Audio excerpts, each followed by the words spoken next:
അസ്സലാമു അലൈക്കും വറഹ്മത്തുള്ളാ. ഇപ്പോൾ ദുബായിലെ ഗ്ലോബൽ വില്ലേജിൽ പോയ ഷെയ്ഖിനെ ന്യായീകരിച്ചു കൊണ്ടിരിക്കുന്ന മുരീദുകളായ ആളുകൾ, വിശിഷ്ട അളിയനും കൂടിയായ അബ്ദുസ്സമ്മദും കൂലിപ്രഭാഷകനായ തൊയ്യൂർ കുഞ്ഞമ്മദും അതുപോലെ നൗഷാദ് ഒതുക്കുങ്ങലൊക്കെ ഇപ്പോൾ കുരുവട്ടൂർ ഷെയ്ഖിൻ്റെ ഈ ഗ്ലോബൽ വില്ലേജിൻ്റെ അടിപൊളി ജീവിതത്തിനെ ന്യായീകരിച്ചു കൊണ്ടിരിക്കുമ്പോൾ നമ്മൾ മനസ്സിലാക്കേണ്ടത്, ഇവരെ സംബന്ധിച്ചിടത്തോളം ഇവരുടെ ഷേഖന്മാർ എന്ന് പറയുന്ന ആളുകൾ, ഏത് ത്വരീഖത്തുകാരാണെങ്കിലും അവരുടെ ഷേഖന്മാർ ചെയ്യുന്ന എന്തൊക്കെ സുഖലോലുപതകൾ ഉണ്ടോ അതൊക്കെ ദീനായിരിക്കുന്നതാണ്. ആലുവ ത്വരീഖത്തിലും അങ്ങനെ തന്നെ. ഇവരിഞ്ഞ് എന്ത് തമ്മാടിത്തരം ചെയ്താലും ആ തമ്മാടിത്തരം ചെയ്തതാണ് ദീനി എന്ന് മനസ്സിലാക്കുന്നവരാണ് ഇവരെ മുരീദുകളായി വരുന്നത്. അവരൊക്കെ നായ്ക്കാട്ടം കേൾക്കിയാൽ ശുദ്ധിയാകൂല എന്ന് പറഞ്ഞതുപോലെ ബ്രെയിൻ വാഷ് ചെയ്തെടുക്കാൻ കഴിയൂല. തലച്ചോറ് നായി നക്കിപ്പോയി. ഇതിപ്പോൾ ഇന്നും നേരം തുടങ്ങിയതല്ല. ഇപ്പോൾ എൻ്റെ ഷേഖ് സ്വന്തം ഭാര്യയുമായി നടന്നതിന് എന്താ കുഴപ്പം എന്നാ ചോദിക്കുന്നത്. നമ്മളൊക്കെ കേട്ടിട്ടുണ്ടാവും ആ ചോദ്യം, അതുകൊണ്ട് ആവർത്തിക്കുന്നില്ല. ഇവർ എന്താഗ്രഹിക്കുന്നുവോ അത് ചെയ്യുക. ഇപ്പോൾ ഉദാഹരണത്തിന് പറഞ്ഞിട്ടുണ്ടെങ്കിൽ ഇവർ റമദാൻ മാസം നട്ടുവെച്ച നേരത്ത് തിന്നിട്ടുണ്ടെങ്കിൽ അത് നോമ്പ് മുറിയില്ല എന്ന് മാത്രമല്ല, ആ തിന്നാത്ത നോമ്പിനെക്കാട്ടും നല്ലത് തിന്ന നോമ്പാണ് എന്ന് വരെ ഉളുപ്പില്ലാതെ പ്രസംഗിച്ചവരാണ് ഈ പറഞ്ഞ അബ്ദുസമ്മദ് അനമ്പരി. മാത്രമല്ല ഇവൻ പറയുന്നത് എന്തെങ്കിലും തിന്ന് വായലിട്ട് ചവച്ചിട്ട് അത് ഗ്യാസാക്കിയാണ്ടാണ് ഇറക്കിയത് വെച്ചെങ്കിൽ നോമ്പ് മുറിയില്ല എന്ന് ന്യായീകരിക്കുന്നത് കേട്ടോക്കി. വായലേക്കിട്ട തിന്നലായി. പക്ഷെ ഹൽക്കിന്റെ കീഴ്പ്പെട്ട് ഇറങ്ങണം. ലാഹിറിൽ നോമ്പൂരണെങ്കിൽ ഹൽക്കിന്റെ കീഴ്പ്പെട്ടത് തടിയായി ഇറങ്ങണം. അങ്ങനെയാണോ ഇറങ്ങിയത്? അല്ലേ? അത് നോക്കാൻ അവർക്ക് സൗകര്യം ഉണ്ടായിട്ടില്ല, കാണൂല. അപ്പോഴേക്കും റമദാന്റെ പകൽ തിന്നു പറഞ്ഞ് പോവുകയാണ്.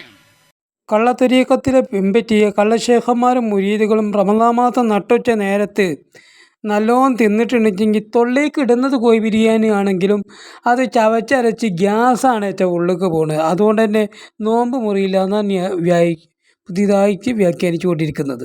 മുമ്പ് വ്യാഖ്യാനിച്ചതാണ്. ആ വ്യാഖ്യാനം ഈ കോലത്തിലുള്ളതൊക്കെ ഒന്ന് കേൾപ്പിച്ചു എന്ന് മാത്രമേ ഉള്ളൂ. അതൊക്കെ നമ്മൾ കേൾക്കേണ്ടതാണ്. റമദാൻ മാസം കൊണ്ടാണ് ഈ കുഞ്ഞിരായും കളി കളിക്കുന്നത്.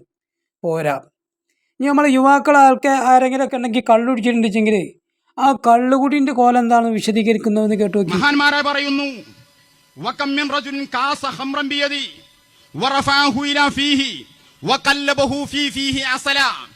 കള്ളാണ് പ്രത്യക്ഷമായി കുടിച്ചത്, അത് തേനാക്കി മറിച്ച എത്ര മഹാരഥന്മാർ. അപ്പോൾ സമൂഹത്തിൽ കള്ളത്വരീഖത്ത് പ്രചരിപ്പിച്ചുകൊണ്ട് ചെറുക്കന്മാരെ കൊണ്ട് കള്ളും കഞ്ചാവും വലിപ്പിക്കാനാണ് ഈ പറഞ്ഞ കുരുവട്ടൂർ ഹംക്കടക്കം പ്രസംഗിച്ചുകൊണ്ടിരിക്കുന്നത്. അങ്ങാടിയിൽ ഇവർ വന്ന് പ്രസംഗിക്കുമ്പോൾ എന്താ പ്രസംഗിച്ചതെന്ന് രക്ഷിതാക്കളായ നിങ്ങൾ ആരെങ്കിലും ശ്രദ്ധിച്ചിട്ടുണ്ടോ? കേട്ടിട്ടുണ്ടോ? ഇല്ല. യുവാക്കളൊക്കെ കുടിക്കുന്ന ആ കള്ളാണ് കുടിച്ചതെങ്കിലും അത് തേനായിട്ടായി ഇറങ്ങിപ്പോണം. അപ്പോൾ കള്ള കുടിച്ച് കുഴപ്പമില്ല. എപ്പോൾ? കള്ളത്വരീഖത്ത് മെമ്പർഷിപ്പ് എടുത്തതിന് ശേഷം. ഈ കള്ളത്വരീഖത്ത് മെമ്പർഷിപ്പ് എടുത്തവരെയാണ് മഹാന്മാർ എന്ന് പറയുക. അങ്ങനെ ഇനിയിപ്പോൾ ആർക്കെങ്കിലും കഞ്ചാവ് വലിക്കണമെങ്കിൽ അതിൻ്റെ അവസ്ഥ എന്താ? സിഗരറ്റ് വലിക്കണമെങ്കിൽ അതിൻ്റെ ഒരു അവസ്ഥ ഉണ്ടല്ലോ. ഇങ്ങനെ അതും കൂടി നമുക്കൊന്ന് കേട്ടു നോക്കാം. നിങ്ങളെ വിമർശിക്കുന്ന പല ഔലിയാക്കളും അവരുടെ സന്നിധിയിൽ പോയിരുന്ന് 2 മിനിറ്റ് അവരെ സിഗരറ്റ് ശ്രദ്ധിച്ചാൽ മതി.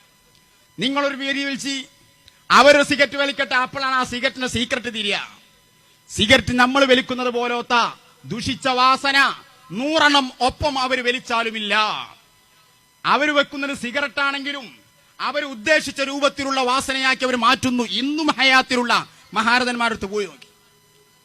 അപ്പം ഈ മണുങ്ങനെ അറിയില്ലല്ലോ. ഇന്നും ഈ സ്മെല്ലടിക്കാത്ത മയക്കുമരുന്നുകളും അതുപോലെ സ്മോക്കിങ്ങും അതുപോലെ കള്ളൊക്കെ ഉണ്ട് എന്നുള്ളത് ഈ മണുങ്ങനെ അറിയില്ല തോന്നുന്നുണ്ട്. ഈ മണങ്ങൻ പറയുന്നത് അത് കറാമത്താണ് മണക്കാത്തത് എന്ന്. ആരെങ്കിലും സിഗരറ്റ് വലിച്ചുമ്പോൾ അത് മണക്കാത്തതിൻ്റെ പല മണങ്ങളുള്ളതുകൊണ്ട് ചങ്ങായി അത് അതായിട്ട് ബന്ധപ്പെട്ട് നോക്കും. ഇങ്ങോട്ട് നോക്ക്. പിന്നെ ഈ ഹംക്ക് വേറെ പറയുന്നത് എന്താ വെച്ചെങ്കിൽ നമ്മളെ മാതിരി ഒരു 100 ഒപ്പം വലിച്ചാലോന്ന്. അത് ചിലപ്പോൾ ചില ആൾക്കാർക്ക് തോന്നും അതൊന്ന് കാങ്ങണമല്ലോ, എങ്ങനെ ഇത് 100 ഒപ്പം വലിക്കലേന്ന്. അതിനാണിപ്പോൾ നിങ്ങൾക്ക് ഈ വീഡിയോ വിട്ടിട്ടുള്ളത്. ആ വീഡിയോ എങ്ങനെ കണ്ടാൽ മനസ്സിലാക്കുക എങ്ങനെ വലിക്കേണ്ടതെന്ന്. നോക്കി നിങ്ങൾ 100 ഒപ്പം വലിച്ചാലും ഒന്നും ഉണ്ടാവില്ല എന്നാണ് പറയണത്. അതായത് തലക്ക് അതിനെക്കാട്ടി ഇമ്പലത്ത് കയറിയ ആൾക്ക് പിന്നെ 100 ഒന്നും വലിച്ചു വെച്ചിട്ട് പ്രത്യേകിച്ച് കട്ട് കയറാനില്ലല്ലോ. പണ്ടാരാ പറഞ്ഞല്ലോ, ഈ അമീട്ടും കഴിക്കണ കൈതന മുമ്പൊക്കെ ഉറാത്തിട്ടുകൊണ്ട് പ്രത്യേകിച്ച് വല്ല കാര്യമൊന്നുമില്ല എന്ന് പറഞ്ഞതുപോലെ ഇതിനെക്കാട്ടും വലിയ ലഹരി ഉപയോഗിക്കുന്ന അവർക്ക് പിന്നത്തെ ഇത്. പിന്നെ വേറെ ചില ആൾക്കാർ 5 കൊല്ലമോ 10 മൂതലിട്ട് പച്ച എന്തെങ്കിലും പുതച്ചിട്ട് ഏതെങ്കിലും ഖബറിൻ്റെ അടുത്ത് പോയിട്ട് മേപ്പോട്ട് നോക്കി ഇങ്ങനെ ഇരിക്കും ജതുബാന്നും പറഞ്ഞിട്ട്. മേപ്പോട്ട് നോക്കി ഇങ്ങനെ ഇരിക്കും ഏതെങ്കിലും ഖബർ പാപ്പാൻ്റെ ഖബറെങ്കിലോ മമ്പർത്ത് മക്ബറിൻ്റെ ഉള്ളിൽ കൊല കയറ്റൂല, ആ സൈഡിൽ അവിടെ ഉണ്ടെങ്കിലൊക്കെ മേപ്പോട്ട് നോക്കി ഇങ്ങനെ ഇരിക്കും. ഞാനേതോ ചേക്കുട്ടി പാപ്പാൻ്റെ ആളാണെന്നും പറഞ്ഞിട്ട്. അധികവും ഞാൻ ഇപ്പോൾ ഈ കേട്ടത് ഈ കണ്യാല മൗലൻ്റെ, ഇനിയിപ്പോൾ മൗല എന്ന് പറയുമ്പോൾ അടിയിൽ വന്നുകൊണ്ട് വലിയ ജ്യോതി വിടേണ്ട, മൗലൻ്റെ ആളാന്ന് പറഞ്ഞിട്ട് അങ്ങേപ്പുറത്തെ പള്ളിയിൽ ജമാഅത്ത് എടുക്കും, ഇങ്ങേപ്പുറത്ത് കറുത്ത കുപ്പായിട്ടിട്ട് ഇങ്ങനെ കുമ്പിട്ടിരിക്കുന്ന ചെക്കന്മാരെ നമ്മൾ കാണുന്നത്. പലപ്പോഴും നിങ്ങൾ എങ്ങനെ വെച്ചാൽ മൗലൻ്റെ ആളാണ്, മൗലയാണ്, ഇങ്ങോട്ടാണ് ചേമ്പാണ് തേങ്ങനെയെന്ന് പറയും അല്ലേ. ഞാൻ അപ്പോൾ മൗലനെ പറ്റി എത്തും പറഞ്ഞിട്ട് ചേട്ടാ, ഞാൻ പിന്നാലെ ഞാൻ ഷേഖിനെ പറ്റി പറഞ്ഞു പറയാണ്ട് കമൻ്റ് ഇടാൻ നോക്കണ്ട, കാരണം അങ്ങനെയാണ്. അപ്പോൾ ഈ ജദബ് എന്ന് പറഞ്ഞ സാധനം കഞ്ചാവ് അടിച്ചുണ്ടാക്കേണ്ട സംഗതിയല്ല. ജദബ് ഉണ്ട്, മജ്ദൂബിങ്ങളായ ആളുകളുണ്ട്. അതൊക്കെ സ്വയം ഫനാഹിൻ്റെ ഹാലിൽ അള്ളാഹിൻ്റെ ഔലിയാക്കളെ കൂട്ടത്തിൽ ഒരു വിഭാഗത്തിന് അള്ളാഹു സുബ്ഹാനഹു വ തആല കൊടുക്കുന്നതാണ്, ദുനിയാവുമായിട്ട് യാതൊരു ബന്ധവുമില്ലാതെ. അത് കഞ്ചാവ് അടിച്ച് മേപ്പോട്ട് നോക്കി ഇങ്ങനെ ഇരുന്നിട്ടുണ്ടെങ്കിൽ ഉണ്ടാകുന്ന സാധനമല്ലത്. അത് മനസ്സിലാക്കേണ്ട ഒരു സംഗതിയാണ്. അപ്പം വ്യാജ ത്വരീഖത്തിൻ്റെ ആളുകൾ അരങ്ങ് തകർക്കാറുണ്ടെങ്കിൽ സത്യത്തിൽ ഇവർ മക്ബറകൾ കേന്ദ്രീകരിച്ചാണ് ഇപ്പോൾ ഈ അരങ്ങ് തകർക്കൽ. കൊണ്ടോട്ടി കുബൻ്റെ ഒക്കെ നോക്കിയാൽ കിട്ടും. അതുപോലെ വേങ്ങരയിലും കാണുന്നുണ്ട്, അതുപോലെ മമ്പുറം കാണുന്നുണ്ട്. ഇനി അതല്ലാത്ത ഒറ്റപ്പെട്ട മക്ബറകൾ അവിടെ ഇവിടെയൊക്കെ ആയിട്ട് ഇങ്ങനെ കണ്ടുകൊണ്ടിരിക്കുന്നുണ്ട്. എന്താ അപ്പോൾ ഇവരൊക്കെ പറയുന്നത്? എന്താ ഇവരുടെ അവസ്ഥ? ഇവർ പറയുന്നത് അധികം ഇപ്പോൾ അടുത്ത കാലത്ത് ഞാനിങ്ങനെ പിന്നെ ഒരു ഷെയ്ഖിനെ പരിചയപ്പെട്ടു, ഷെയ്ഖിനെ ബയ്യത്ത് ചെയ്ത മുരീദിനെ പരിചയപ്പെട്ടപ്പോൾ മുരീദ് എന്നോട് പറഞ്ഞത് നമുക്ക് നിസ്കരിക്കൊന്നും വേണ്ടാന്നാ. എന്തേ കാരണം? അള്ളാഹ് ഉണ്ടോ ഇല്ലേ എന്നുള്ളത് അള്ളാഹു ഉണ്ട് എന്ന് ഉറപ്പിച്ച് കഴിഞ്ഞിട്ടുണ്ടെങ്കിൽ അവന് ശക്കൊന്നുമില്ല, ഉറപ്പാണ് അള്ളാഹ് ഉണ്ട് എന്നുള്ളത്. വഅബ്ദു റബ്ബക ഹത്താ യഅതിയക്കൽ യഖീൻ എന്നാണേലോ, അങ്ങനെ ആയത്തോതി തന്നേ.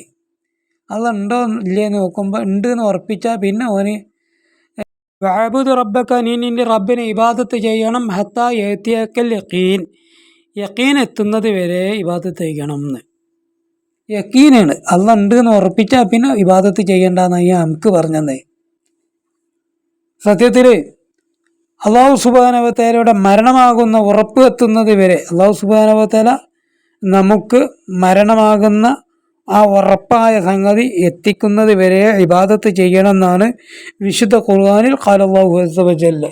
അതിനെയാണ് ഇപ്പം അള്ളാഹ് ഉണ്ടോ ഇല്ല എന്ന് ഉറപ്പാകുന്നത്. ഇതുപോലെ കുരുവട്ടൂർ ഹക്കീം പിന്നെ ഞാൻ പറഞ്ഞല്ലോ, പിന്നെ വലാ തഖറബു സിന ഇന്നഹു കാന ഫാഹിഷത്തുൻ എന്ന് ആയത്തോതിയിട്ട് ഷേഖ് വ്യഭിചരിക്കുകയാണെങ്കിൽ ആ വ്യഭിചരിക്കുന്നിടത്തേക്ക് നോക്കി നിന്നാണ്ട് ഷേഖിനെ ബുദ്ധിമുട്ടാക്കാൻ പാടില്ല.